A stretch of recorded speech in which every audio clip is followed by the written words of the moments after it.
Hi, Biggie. How was your week? Is it okay? Yeah, it was a good week. Got my training in the backyard. Nice. Busy, doing my thing, and still got a lot of people doing working out. So they're doing their home workouts. It's been challenging for me to come up with different workouts. Just using bands and Yeah, kettlebells or just dumbbells and stuff like that. But I'm really happy that people are out there and still trying to stay on their program, do the best they can through this whole situation. that's So awesome. it's been good. Did Ben send any question too, or? Yeah, Yeah. I actually, interestingly enough, I don't always put Ask Merlin up on Instagram, but I did this week. I usually just utilize Facebook for that, but I put it up on Instagram and I got some really great questions, so I'm actually going to address those. Let's see, the first one that I had is a pretty simple question. Basically, if you had to pick only one back exercise to ever do again, what would it be? That's a good, really, really good question. I have to think about that one for a minute. I probably would say if I only had only one to do, it would probably be some form of bent over rows, either on a Smith or a barbell, either with an underhand or an overhand grip. And the reason why I say that is because I think that it's a great overall back builder in terms of because you're bent over, your lower back has to stabilize the movement, so you get some good lower back work. You can angle your body slightly differently, either more towards the ground, like bent over at like full 90 degrees, or angle it up a little bit more, so that's going to hit different portions of the back. And you can easily switch your grip from overhand to underhand, so you can work more of the mid-back muscles versus the lats.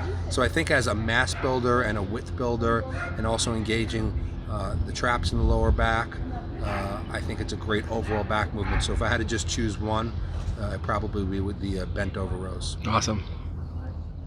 Okay, so I was actually asked the next question by a gal who she's actually an IFBB bikini pro. I think she's based in the UK, and she asked me, do I think that squats are an essential move when it comes to bikini competition prep? I have to answer the question like this.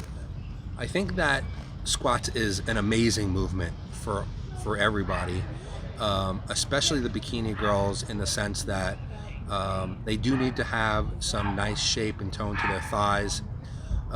And of course, the glutes is like the number one body part for bikini girls. And the squats, I still think, with all the movements that we have out there, all these machines, abduction machines and glute kickback machines, and girls do the hip thrusters and the bands, all awesome movements, but I think that none of them work better than squats. I think that squats really has built some of the greatest glutes ever. And I think that's the number one most essential movement. Now, I will say that barbell back squats is probably number one, but some people don't get as much out of them as others. So I think some type of squat you would need, whether you did on a Smith machine or some other type of machine that is a squatting type machine. So I think that it is pretty essential. Now, that's not to say that if you couldn't squat for some reason, that you couldn't get by with leg presses and lunges and step ups and some plyometric moves in some of these machines. Of course you can do that.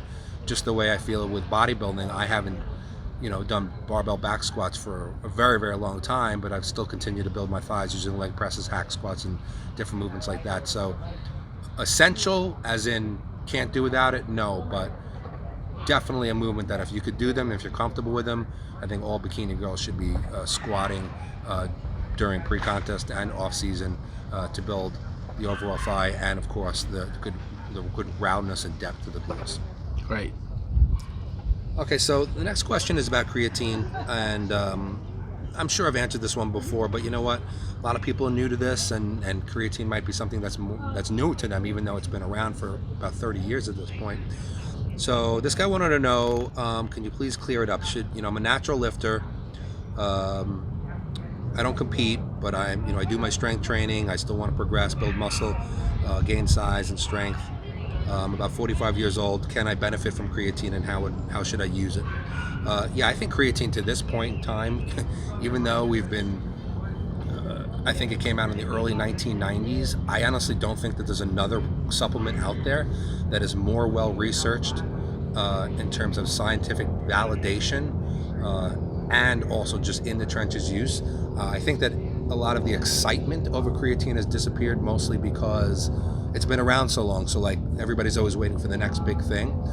But if you've never used creatine before and you're new to lifting, whether you're a teenager or whether you're older, like you said, you're 45, I still think creatine is one of the most effective supplements as far as building muscle, increasing strength and power. So I absolutely would recommend using it.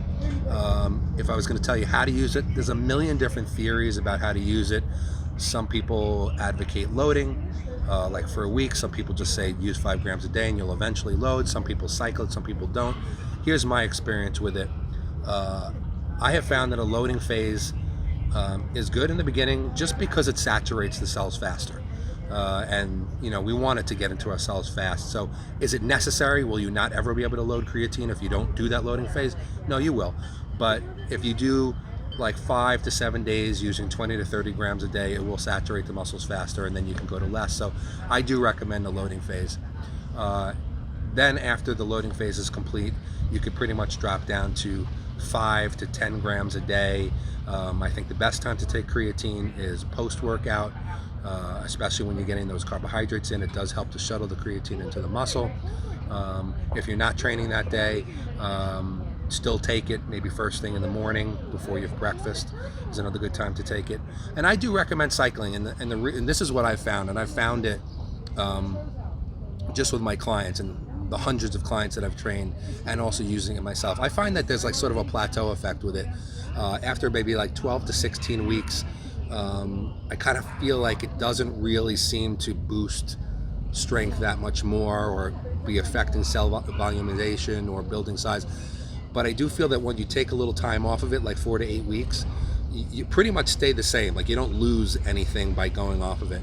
But when you go back on it again and do another loading phase, I feel like it kind of boosts you to the next level. This is what I've seen, and this is what I've seen with myself and my clients. So although I'm not saying that 100% this is scientifically validated, research proven, this is my observation being in this game for so long and training so many people.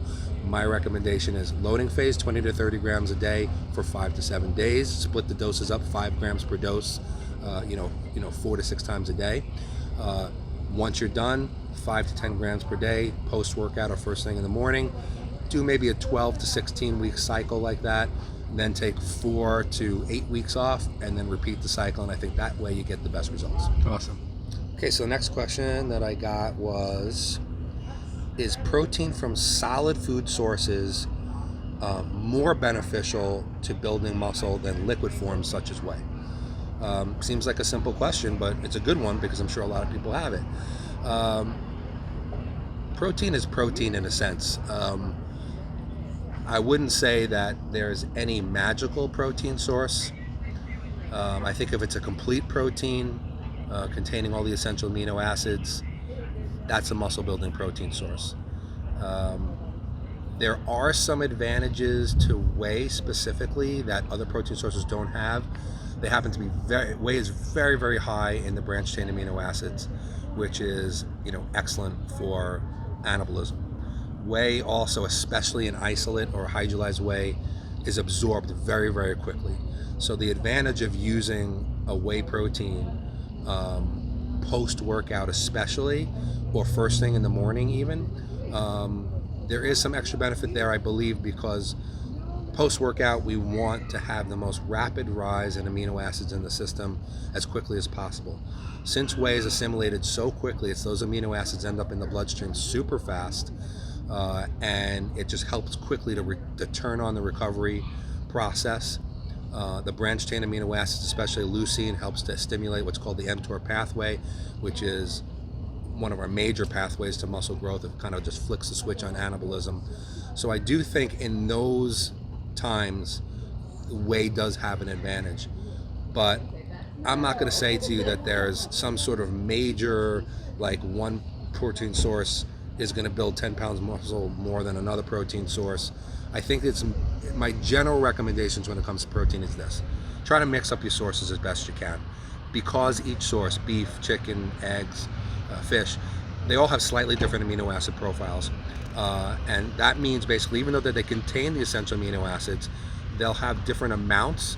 So where one protein source might be a little weaker than others, another protein source might make up for it. So when you pool those protein sources together, you'll make a much more complete amino acid profile throughout the day. So if you can, try to use various protein sources. I would say if you're going to use a liquid protein source, like whey isolate, maybe first thing in the morning, definitely post-workout. I think it's a great idea. And of course, also a great protein source if you're a very busy person, always on the run, you don't have a lot of time to sit down for meals, but you still want to get six meals a day, by all means, use liquid protein sources, 3 meals a day if you have to. You're not going to lose or gain any extra muscle by doing that. So, like I said, some benefits, nothing major. If you never used a liquid protein source, you'd still be able to build muscle. And I also know some bodybuilders who use nothing but liquid protein. They've actually experimented before, and even some pros, and they've ended up in amazing condition. So you can't really say that one protein source is so superior to another. I can't believe you're talking about that, because last time I was at Jay's house, we were talking about this. I don't remember why. I think we started talking about. I was asking him what he felt at the beginning was some of his weaker body part, because we look at these guys and we think of them as perfect, but they, like everybody else, when they get started, they have weak points, they have to work on it. So we started talking about that, and then he got into the subject of protein, and he said for some of his best showing, such as the Arnold Classic, the 2001 Olympia, I'm not exactly sure which one, but Olympia showing and Arnold Classic showing, he ate as many as 4 out of 6 meals in protein powder. And he never told me that before, and I was shocked, because I always thought or assumed that to be able to compete at level, you need to have every single one of your meal coming from. I mean, you've heard that, unless you eat all your meals solid, you're not gonna have the same sort of density or muscle, Doesn't make any sense. And so when he told me that, I was like blown away. I was like, wow. Yeah, I remember. The reason I was thinking about it is because I remember years ago when Metrics first came out. Right. Lee Labrada, one of the best bodybuilders ever, he was with Dr. Connolly and Metrics with them for a while as a sponsored athlete. And I remember for one of his shows, he basically used Metrics for all 6 meals. Oh, jeez. Yeah, he used it, and that was his only protein source. Wow. And he came into the show looking as good tremendous. as he's ever looked before. Wow, I didn't know that. So you can't literally say that, the one other thing I would just like to say really quickly is if you're dieting for a show, there is a little more benefit to having solid protein sources versus liquids most of the time, only because the digestion process of protein burns a lot of calories. Protein has the highest thermic effect, which basically means that it stimulates the metabolism, and the actual processing of the protein will burn a lot of calories. With protein shakes, there's not much of that going on. It's pre-digested. It's pretty much pre-digested, and so it could have some benefit to have more solid protein meals before a show, just because you may actually help the body to burn more calories by doing that. That's just a small thing, but I'm just saying for people who are very precise and they're getting ready for a competition.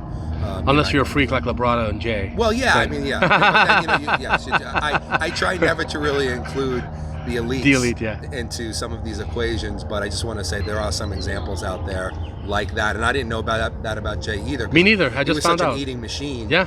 I assume, but you know what? He had to eat so many carbs. He probably was like, I can't eat the protein too. Yeah.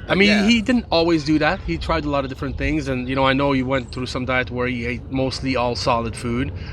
But some of his best showings were when he used more than half of his meal coming from protein powder. And that just makes the point. The point is basically, even though I gave you some guidelines here, that there's nothing so significant a difference between it's not those set two in stone. that it's not going to make or break you. Yeah. Awesome. All right, cool. Thanks, Biggie.